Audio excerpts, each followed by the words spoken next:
വാർത്തകൾ വായിക്കുന്നത് സുബിൻ സെരീഫ് തിന്നിലപുരം. ഇന്ന് മെയ് മാസം 26 ഞായറാഴ്ച. ഏഴാം മാസം 12 തോൽക്ക അത് 17 വരുന്നത്. പത്തനാപുരം പാലം ഉണ്ടാക്കാൻ വേണ്ടിയിട്ട് ഉള്ളതിനെ പൊട്ടിച്ച് കളഞ്ഞു. പകരം മണ്ണിട്ടെടുത്ത് പോയിൻ്റ് നടുക്കി കൊടുപ്പുറത്തുനിന്ന് അക്കരയ്ക്ക് പോകാനും ഇക്കരയ്ക്ക് വരാൻ വേണ്ടി മണ്ണും കൊണ്ട് എന്തൊക്കെയോ കാട്ടിക്കൂട്ടിയിട്ടൊരു പാലമൊക്കെ ഉണ്ടാക്കി തന്നിട്ടുണ്ടായിരുന്നു. നല്ല മഴവെള്ളം വന്നപ്പോൾ അത് അതിൻ്റെ പാട്ടിൽ അങ്ങോട്ട് കുത്തി ഒലിച്ചങ്ങോട്ട് പോയി പാമ്പിൻ്റെ നടുക്ക് തല്ലിയ പോലെയായി. അവിടെ ഇങ്ങോട്ടും ഇവിടെ നിന്ന് അങ്ങോട്ടും പോകണമെങ്കിൽ ലോങ് ജമ്പോ ഹൈ ജമ്പോ പഠിച്ചവർക്ക് മാത്രമേ അതിൽ കൂടെ പോകാൻ പറ്റുള്ളൂ എന്നായി. അത് ഉണ്ടാക്കാൻ ഏറ്റവരോ ഭരണസമിതിയോ വേണ്ട വിധത്തിൽ ഗൗനിക്കാത്തത് കൊണ്ട് ജനങ്ങളാകെ ഇടഞ്ഞിറലായി. ചീരും പാലും ഒഴിഞ്ഞ് ജനങ്ങൾക്ക് അങ്ങോട്ടും ഇങ്ങോട്ടും പോകാൻ പറ്റാണ്ട് ഒരുപാട് ദൂരം സഞ്ചരിച്ച് വേണം ആൽത്തുരുക്കോ തരൂരുക്കോ അങ്ങനെ കൗസരിക്കൊക്കെ പോകണമെങ്കിൽ. അതുപോലത്തെ ഇവിടുന്ന് അങ്ങോട്ട് പോകണവർക്കും ഇനി വെള്ളം കൂടിയ ഒന്നുകിൽ ബോട്ട് വാങ്ങിത്തരണം, അല്ലെങ്കിൽ തോണി പഴയ പോലെ ഇറക്കിത്തരണം എന്നൊക്കെ ജനങ്ങൾ പറയുന്നുണ്ട്. ഇപ്പോഴത്തെ കുട്ടികൾക്കൊന്നും പണ്ടത്തെ പോലെ വെള്ളത്തിൽ നീന്താനും അറിയുന്നില്ല. മുമ്പുള്ളവർക്ക് ചിലർക്കൊക്കെ നന്നായി അറിയണമുണ്ട്. ഇപ്പുറത്തുനിന്ന് അപ്പുറത്തേക്ക് മുണ്ടും തലയിൽ കെട്ടിയിട്ട് ഒറ്റ നീന്തി അപ്പുറത്ത് എത്താൻ പറ്റുമെന്നാണ് പറയുന്നത്. ഉബൈദ് പത്തനാപുരം, ഉദയ്കുമാർ, മനോജ്, അബു ഹസൻ എന്നവർ പ്രതിഷേധ പ്രകടനം നടത്തി. കൂട്ടത്തിൽ പെയിൻറ്റർ അരിയും ഉണ്ടായിരുന്നു നിലവിളിച്ച് നടക്കാൻ വേണ്ടിയിട്ട്. എത്രയും പെട്ടെന്ന് ഒന്നുകിൽ പുതിയ പാലം ഉണ്ടാക്കി തരിക, ഇല്ലെങ്കിൽ പഴയ പാലത്തിന് പകരമായിട്ട് താൽക്കാലിക പാലം കുറച്ച് ദിവസത്തേക്കെങ്കിലും മഴ തീർന്നു വരയ്ക്കെങ്കിലും ഒന്ന് നല്ലപോലെ വില ഉള്ളത് ഉണ്ടാക്കി തരണം എന്നാണ് ഇവരുടെയൊക്കെ ആവശ്യം. ജനങ്ങൾ ചില്ലറയൊന്നുമല്ല കഷ്ടപ്പെടുന്നതെന്നാണ് ഇവർ പറയുന്നത്. മുൻ കാവുശ്ശേരിയത്തെ പഞ്ചായത്ത് പ്രസിഡൻറ്റുമാരും അവിടുത്തെ കോൺഗ്രസിൻ്റെ നേതാക്കളും തരൂരിലെ കോൺഗ്രസിൻ്റെ നേതാക്കളും തരൂരിലെ മുൻ പഞ്ചായത്ത് പ്രസിഡൻറ്റും അവിടുത്തെ സഹകരണ ബാങ്കിലത്തെ ഉഷാദേവി മാഡവും ഇവരൊക്കെ ഒന്നിച്ച് ചേർന്നിട്ടാണ് പ്രതിഷേധ പ്രകടനം നടത്തിയത്. പോകാൻ പാടില്ല എന്നുള്ളതാണ്. അപ്പോൾ അത്തിപ്പറ്റ പാലം പൊളിക്കുന്ന സമയത്ത് ഞാനായിരുന്നു പ്രസിഡൻറ്റ്. അന്ന് പ്രൈവറ്റായിട്ടുള്ള ആളുകൾ ചെയ്തിട്ടുണ്ടെങ്കിൽ പോലും അത് അവിടെ ഒരു സമാന്തര സംവിധാനമുണ്ട്, ബസ് വരെ അതിലൂടെ പോയിരുന്നു എന്നുള്ളതാണ്. അപ്പോൾ അവിടെയുള്ള ആളുകൾക്ക് യാതൊരു ബുദ്ധിമുട്ടുമില്ലാതെ അവിടെ കാര്യങ്ങൾ നടത്തുക എന്നുള്ളതാണ്. അപ്പോൾ നമ്മളൊരു വികസനം കൊണ്ടുവരുമ്പോൾ ആ വികസനം ആളുകൾക്ക് കൃത്യമായി ഉപയോഗപ്പെടണം. അതുപോലെ തന്നെ നിലവിലുള്ള സംവിധാനം ഉണ്ടാവണം എന്നുള്ളതാണ്. നിലവിലുള്ള സംവിധാനമൊന്നും ഇല്ലാതെ ഇപ്പോൾ ഇത് നമുക്കറിയാം, തോണിപ്പാടം പത്തനാപുരം മേഖല പൂർണ്ണമായിട്ട് ഒറ്റപ്പെട്ട് കിടക്കുകയാണ്. ഇത് വരുന്ന സമയത്ത് ഇവരൊക്കെ ഗതാഗതം ചെയ്യണമെങ്കിൽ ഇവർക്ക് അത്തിപ്പറ്റ പാലം വഴി ആലത്തൂരിലേക്ക് വരണം. അപ്പോൾ ഏകദേശം 15 കിലോമീറ്ററോളം ചുറ്റി വേണം വരാൻ. അത് വലിയൊരു ബുദ്ധിമുട്ട് തന്നെയാണെന്നുള്ള കാര്യത്തിൽ യാതൊരു സംശയം വേണ്ട. ഇതൊരു രാഷ്ട്രീയ സമരമല്ല, ഇതൊരു ജനകീയമായിട്ടുള്ള സമരമാണ്, ജനകീയ പ്രക്ഷോഭമാണ് എന്നുള്ളത് ക്യാമറ വീസലും കാര്യങ്ങളൊക്കെ അതിൻ്റെ മുറയ്ക്ക് നടന്നു. അതുവഴിയുള്ള വണ്ടികളൊക്കെ വേറെ വഴിക്ക് തിരിച്ചു വിട്ടു. കല്ലിങ്കൽ പാടം വഴിയും വേറെ വഴിയൊക്കെ വഴിക്കാണ് ആളുകൾ വണ്ടിയും വാഹനമൊക്കെ ഓടിച്ച് പോയത്. 79 വയസ്സ് തികഞ്ഞു. 79ാമത്തെ പിറന്നാൾ നമ്മളുടെ പിണറായി വിജയൻ ആഘോഷിച്ചു. ഇതുവരെ കേടും ജൂനിയരൊന്നും ഇല്ലാണ്ട് അങ്ങ് തട്ടിമുട്ടി പോയി ജനങ്ങളുടെ മുമ്പിൽ നല്ല നിലയ്ക്ക് ഭരണം കാഴ്ചവെക്കാൻ കഴിഞ്ഞു.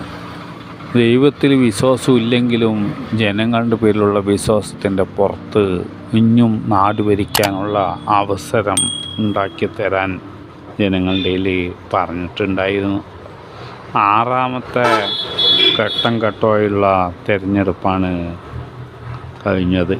58 മണ്ഡലങ്ങൾ ലോക്സഭയിലേക്ക് വേണ്ടിയിട്ട് മത്സരിച്ചിട്ടുണ്ടായിരുന്നു. ബീഹാറിൽ 8 ലോക്സഭാ മണ്ഡലവും, ഹരിയാനയിൽ 10 ജമ്മു കാശ്മീരിൽ 1, ജാർഖണ്ഡിൽ 4, ഡൽഹിയിൽ 7, ഒറീസയിൽ 7, ഉത്തർപ്രദേശിൽ 14, ബംഗാളിൽ 8. ഇത്രയും സ്ഥലങ്ങളിലാണ് ലോകസഭാ മണ്ഡലങ്ങൾ 6ാം ഘട്ടത്തിൽ പൂർത്തിയായത്.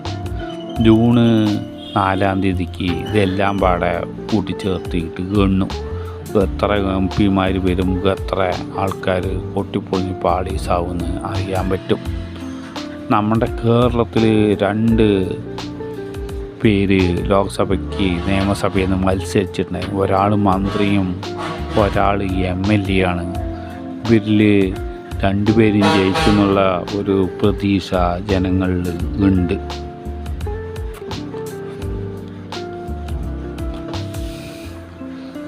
ഉത്തർപ്രദേശിൽ ഒരു വിവരം കെട്ട ബാല്യക്കാരൻ കെട്ടിയവളുടെ വയിര് അരിവാൾ കൊണ്ട് മുറിച്ചു. അവൾക്ക് വയറ്റിലാണ്. അത് ആൺകുട്ടിയാണോ പെണ്ണുകുട്ടിയാണോ എന്നറിയാൻ വേണ്ടിയിട്ടാണ് അത്ര മുറിച്ചത്. ഒടുവിൽ അയാൾക്ക് ജീവപര്യന്തം തടവിന് അവിടുത്തെ കോടതി വിധിച്ചിട്ടുണ്ടായിരുന്നു. കാറ് ഇടിച്ചിട്ട് കമ്പിക്കാല് 2 കഷ്ണമായി.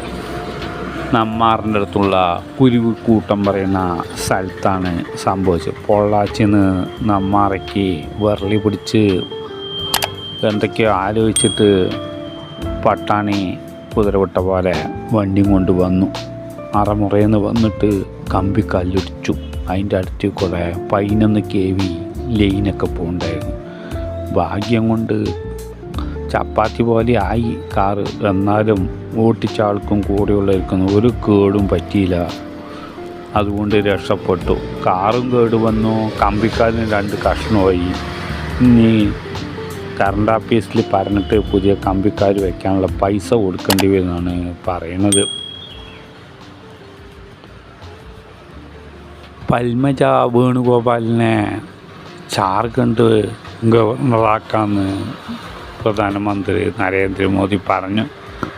ആദ്യം വോട്ടെടുപ്പ് കഴിയട്ടെ, BJP ജയിക്കുകയാണെങ്കിൽ നമുക്ക് അവളിനെ അവിടെ കൊണ്ട് ജാർഖണ്ഡ് ഗവർണറാക്കാമെന്ന് പറഞ്ഞിട്ടുണ്ടായിരുന്നു. 25,000 രൂപ പഴയ ആക്കിയിട്ടുണ്ട്.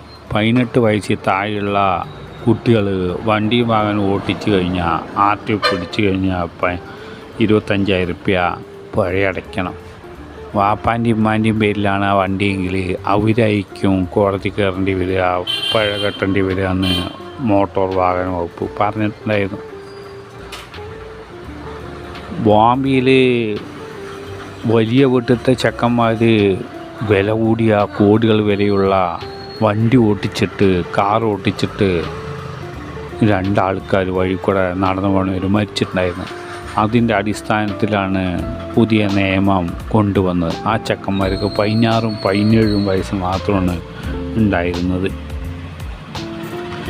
വെൽഫെയർ പാർട്ടി പ്രതിഷേധിച്ചു. തരൂര് കാറ്റിലും മഴയിലും വീണ വീടുകൾ നേരാക്കി കൊടുക്കാത്തതിലും അവരുടെ കാര്യങ്ങൾ നോക്കാൻ വരാത്തതിലും വില്ലേജ് ഓഫീസറിൻ്റെ ഭാഗത്തുനിന്നും പഞ്ചായത്തിൻ്റെ ഭാഗത്തുനിന്നും ഗുരുതരമായ തെറ്റ് സംഭവിച്ചു എന്ന് പറഞ്ഞിട്ട് തരൂർ മണ്ഡലം, തരൂർ പഞ്ചായത്തിലത്തെ വെൽഫെയർ പാർട്ടി പ്രതിഷേധിച്ചിട്ടുണ്ടായിരുന്നു.